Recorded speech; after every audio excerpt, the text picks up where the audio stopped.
নমস্কার, good morning আমার মিষ্টি বন্ধুরা। সুপ্রভাত সবাইকে জানিয়ে আজকের দিনটা শুরু করছি। সবার যেন আজকের দিনটা খুব ভালোভাবে যায়, শুধু আজকের দিন নয়, প্রতিদিন যেন সুন্দর হয়। তো তোমরা দেখতে পাচ্ছ যে কড়াইতে কিন্তু আমি অলরেডি সর্ষের তেল দেওয়া রয়েছে এবং গরমও করে নিয়েছি। নিত্য নতুন দিনের নিত্য নতুন রান্নাও বলা ভুল হবে। দৈনন্দিন রান্নার মধ্যে আজকে রান্না করছি হচ্ছে গন্ধরাজ কাতলা।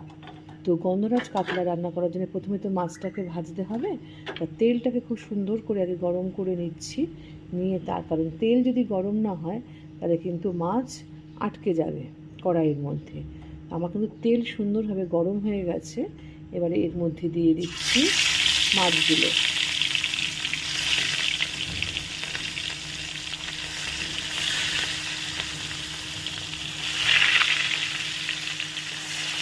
মাছগুলো ভাজা হয়ে নিই, তারপর তোমাদের কাছে আবার ফিরে আসবো যে কীভাবে রান্নাটা করছি। দেখো, তেল যদি সুন্দর গরম হয় মাছ কিন্তু সুন্দরভাবে উল্টানো পাল্টানো যায়। দেখো, আমার কিন্তু কড়াইতে কোনো মাছ লেগে যায়নি, দেখতে পাচ্ছ তো। সুন্দর করে লাল লাল করে ভেজে দিচ্ছি। দেখো, মাছগুলো কিন্তু আমি সুন্দর করে ভেজে তুলে নিয়েছি। এবার মাছ ভাজার তেলের মধ্যেই আলু কেটে আমি একটু ভেজে নেব।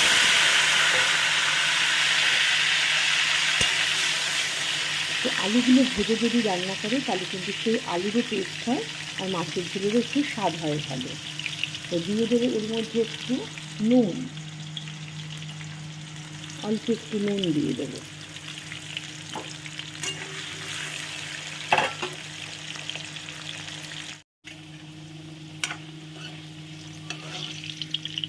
আলুগুলো কিন্তু আমি সুন্দর করে ভেজে নিয়েছি। এবার এগুলোকে তুলে নেওয়ার পালা।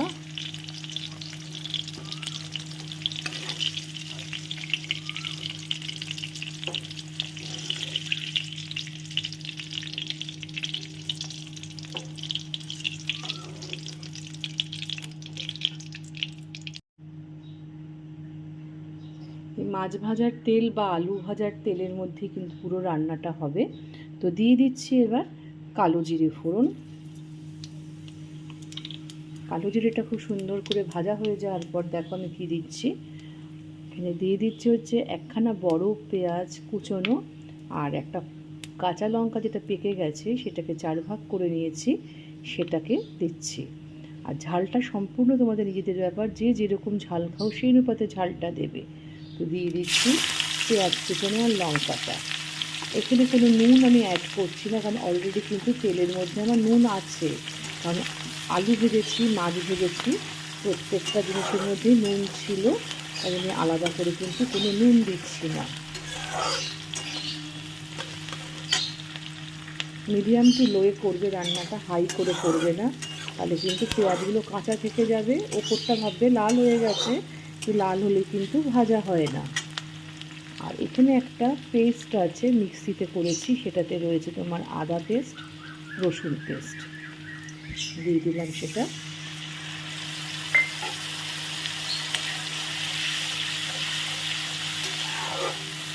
একদম লো ফ্লেম করে দিচ্ছি, দিয়ে এটা আস্তে আস্তে নরম হয়ে মজতে থাকে। আমার কিন্তু সুন্দর করে মশলাটা ভাজা হয়ে গেছে।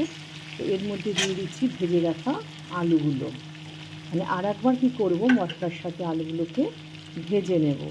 তাহলে কী হবে, জিনিসটা আলুর মধ্যে মশলার যে ফ্লেভার সেটা ঢুকেও যাবে, ভাজাটাও হয়ে যাবে। তো দিয়ে দিলাম মশলার মধ্যে আলুগুলো। 3 থেকে 4 মিনিট মতো একটু ভাজা করে নাও, নিয়ে তারপরে কী করছি দেখো। যেহেতু গন্ধরাজ লেবুর কাতলা কালিয়া করছি, তো সেই জন্য নিশ্চয়ই অবশ্যই গন্ধরাজ লেবুর তো ইনগ্রিডিয়েন্টস থাকবে। তো দেখো, এখানে কিন্তু গন্ধরাজ লেবুর ওপরের জাস্ট সবুজ জেস্ট খানিকটা নিয়ে নিয়েছি। এই দেখো, দেখতে পাচ্ছ, মানে দেখিয়ে দিচ্ছি। এই দেখো, সাদাটা কিন্তু নিইনি, জাস্ট অল্প একটু সবুজটা নিয়েছি। বেশি দিলেই জানবে না যে বেশি খুব ভালো হবে। তো এই জেস্টটা অল্প একটু এর মধ্যে দিয়ে দিচ্ছি, দিয়ে হালকা হাতে নেড়ে নাও। নেড়ে নেওয়ার পরে দিয়ে দিচ্ছি জল পরিমাণ মতো। আলুটা তো সেদ্ধ হতে হবে, মাছটাও নরম হবে। মাছ তো নরম এমনিতেই, যাই হোক ফুটতে হবে জলের মধ্যে। এটা ফুটতে থাকুক, তারপরে তোমাদের কাছে ফিরে আসছি খানিকক্ষণ বাদে। ঝোলটা যখন ফুটে উঠবে সেই সময় মাছগুলো কিন্তু আমি এর মধ্যে দিয়ে দেবো আস্তে আস্তে করে।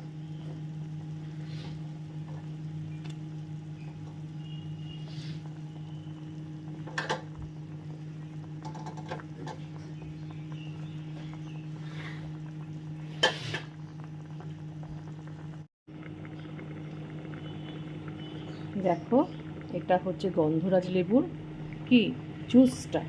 আমি আধখানা লেবুর জুস নিয়েছি। তো একদম এই জুসটা কিন্তু কখন দেবে বলো তো, যখন তুমি দেখবে তোমার প্রিপারেশনটা অলমোস্ট ডান হয়ে গেছে, সেই সময়টায় তুমি দেবে। আমি কিন্তু কাতলা মাছের এইটা মানে প্রিপারেশনটা কিন্তু কষা কষা করছি না, মানে একটু ঝোল ঝোল থাকবে। আর তোমার কি বলো তো, মানে মাখো মাখো মাখোও হবে না, আবার প্রচুর ঝোলও হবে না, এরকম অবস্থায় কী করবো। তো আমার কিন্তু আলুগুলো সেদ্ধ হয়ে গেছে। তো এবার কি করব দেখো, ঠিক জাস্ট নামানোর আগে এই জুসটা মানে লেবুর যে জুস সেটা দিয়ে দেবে। দুটো জিনিস মাথায় রাখবে, সেটা হচ্ছে এক নাম্বার, যে জেস্টটা কিন্তু দিয়ে ভালো করে কষাবে না, তাহলে কিন্তু তেতো হয়ে যাবে। ওটা দিয়ে জাস্ট নাড়িয়েই কিন্তু জলটা দিয়ে দেবে। আর দ্বিতীয়ত হচ্ছে এই জেস্টটা দেবে জাস্ট মানে ফুটে মানে লাস্ট যখন দেখবে আলু ঠালু সব সেদ্ধ হয়ে গেছে, মানে তুমি যখন নামাবে, তুমি যেভাবেই নামো, কষা করে করো কি একটু ঝোল করো, যেভাবেই করো, যেভাবে নামাবে ঠিক তার আগে এই লেবুর জুসটা দেবে, দিয়ে কি করবে চাপা দিয়ে দেবে। তাহলে কী হবে, গন্ধটা সুন্দরভাবে এর মধ্যে প্রিজার্ভ হয়ে থাকবে।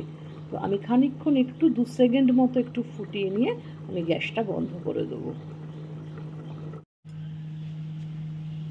তাহলে তোমরা দেখলে তো গন্ধরাজ লেবু দিয়ে কাতলা মাছের প্রিপারেশন। তো তোমরা যে যেভাবে জিনিসটা মানে থিওরিটা একই থাকবে, জাস্ট কেউ যদি মাখো মাখোভাবে করতে চাও একদম মানে গা মাখা মাখা, সেটাও করতে পারো, কোনো অসুবিধা নেই। তো আমি সেটা করছি না, আমি এভাবেই করেছি। তো তোমরা যদি এভাবে ভালো লেগে থাকে, এই মানে জুসি টাইপের যদি তোমাদের ভালো লেগে থাকে, তাহলে অবশ্যই অবশ্যই তোমরা কিন্তু একটা লাইক শেয়ার কমেন্ট অবশ্যই মিষ্টি দিদিকে দিয়ে জানাবে যে তোমাদের কেমন লেগেছে। আর ভালো লেগে থাকলে অবশ্যই আমার পাশে থেকো, একটা সাবস্ক্রাইব করে নতুন বন্ধুদের উদ্দেশ্যে বলা। আর তোমরা সবাই ভালো থেকো, সুস্থ থেকো, সাবধানে থেকো, নিরাপদে থেকো। আবার নতুন একটা সকালে তোমাদের কাছে ফিরে আসবো নতুনভাবে, ঠিক আছে? তাহলে তোমরা কি অপেক্ষায় থেকো মিষ্টি দিদি। আজকে তোমাদের থেকে বিদায় নিচ্ছি, টাটা।